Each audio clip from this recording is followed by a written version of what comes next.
बरसात का मौसम था।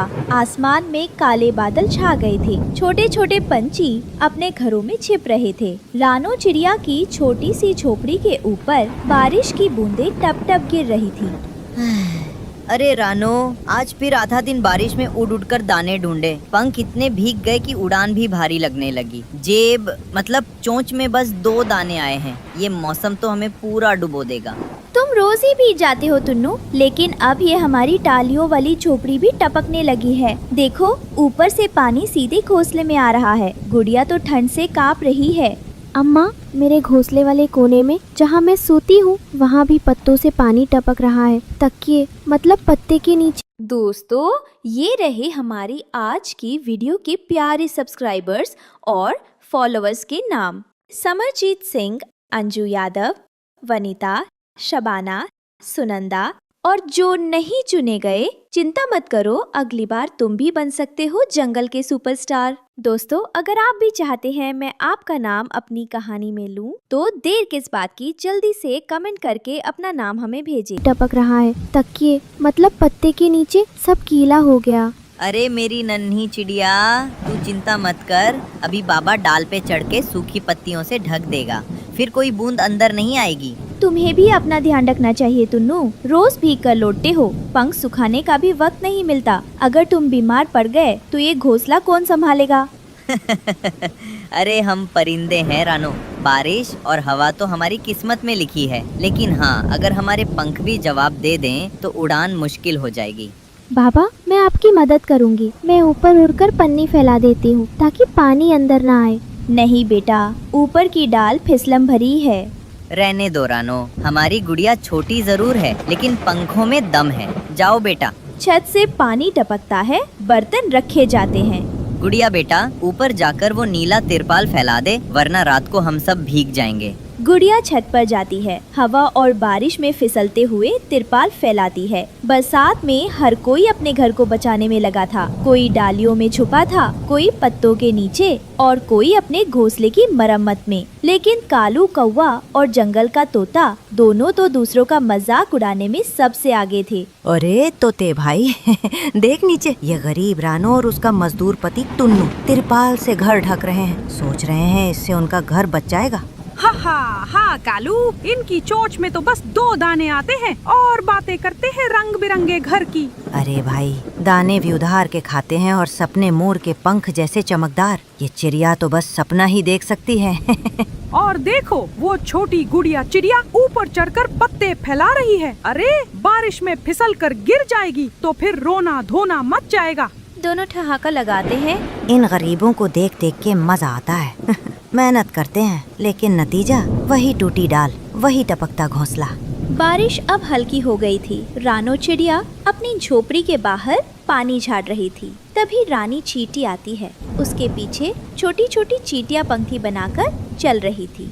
लानो, मैंने सब सुना। वो कालू कौवा और जंगल का तोता ऊपर डाल पर बैठकर तुम्हारा मजाक उड़ा रहे थे। कहते हैं तुम्हारा घर पक्का नहीं बन सकता। हाँ रानी, लेकिन मैं इनकी बातों पर ध्यान नहीं देती। गरीबी में भी अगर दिल रंग बिरंगा है तो घर भी सुंदर लगता है। क्यों नहीं, कोई हमारी मेहनत का मजाक उड़ाए तो गुस्सा आना चाहिए। देख रानी, गरीबी में भी अगर दिल रंग बिरंगा है तो घर भी सुंदर लगता है। हमारे घर में बस 2 दाने हैं, लेकिन यहाँ प्यार की गर्मी है जो किसी भी बारिश से ज़्यादा बड़ी है। सही कह रही हो रानो। घर लकड़ी पत्तों से नहीं, हिम्मत और दोस्ती से बनता है। और रानी मौसी, हम रंग बिरंगे पंखों से भी घर सजाएंगे। वाह, मैं और मेरे चीते भी मदद करेंगे। हम फूलों की पंखुड़ियाँ और सूखी टहनियाँ ला कर देंगे। बाहर बारिश अब भी थोड़ी थोड़ी हो रही थी। रात को झोपड़ी के अंदर टुन्नू रानो चिड़िया से कहता है, रानो, सोच रहा हूँ कभी ऐसा दिन आएगा जब हम पक्के घर में रहेंगे। ऊपर छत होगी जिसमें से पानी नहीं टपकेगा, दीवारें रंग बिरंगी होंगी जैसे मोर के पंख, और मेरे कमरे में लाल पीला पेंट होगा। खिड़की के पास झूला होगा जिस पर मैं बैठकर गाना गाऊंगी। हाँ बेटा, होगा जरूर, लेकिन वो दिन मेहनत से आएगा। जैसे हम रोज दाने दाने जोड़ते हैं, वैसे ही हम सपनों को भी जोड़ेंगे। और घर के बाहर एक बगीचा होगा जिसमें रानी चींटी के फूल होंगे और बरसात में भी खुशबू आएगी। क्या उस घर में हमें कभी डर नहीं लगेगा बाबा? नहीं बेटा, क्योंकि उस घर की दीवारें प्यार से बनी होंगी और जहाँ प्यार हो वहाँ डर नहीं आता। जंगल में तूफानी रात सिर्फ बारिश की नहीं होती, कभी कभी कोई शिकारी भी निकल पड़ता है। और आज आसमान से एक बड़ा शिकारी उतर रहा था, भुल्ला चील। हाँ हाँ, ये तिरपाल का घर ज्यादा देर नहीं टिकेगा रानो। और तुम्हारी नन्ही गुड़िया, ये तो आज मेरी दावत बनेगी। भुल्ला, पास मत आना, ये मेरी बेटी है, मेरी जान है। तुम शिकारी हो, लेकिन हम अपने बच्चों के लिए जान दे देंगे। जान देकर भी मुझे नहीं रोक पाओगे मजदूर चिड़े। मेरी भूख बड़ी है और ये नन्ही चिड़िया बहुत मीठा शिकार होगी।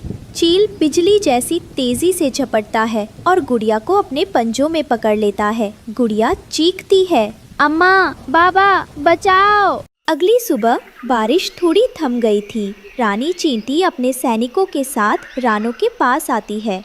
रानो, मैंने सब सुना। भुल्ला चील ने तुम्हारी गुड़िया को पकड़ लिया है। चिंता मत करो, मैं और मेरे सैनिक उसे वापस लाएंगे।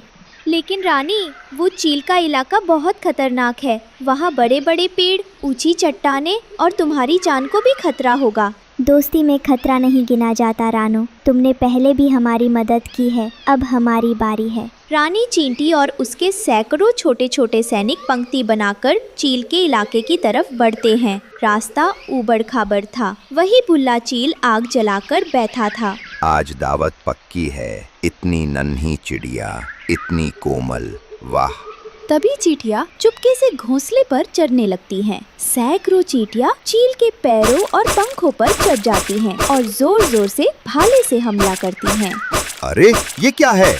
अरे हटो! ओह ओह, मेरे पंख, मेरी टांगें! चील घबराकर इधर उधर भागता है और रानी गुड़िया को वहाँ से बचा लेती हैं। रानी मौसी, चल बेटा, जल्दी घर लौटते हैं। तुम्हारी अम्मा तुम्हारा इंतजार कर रही है।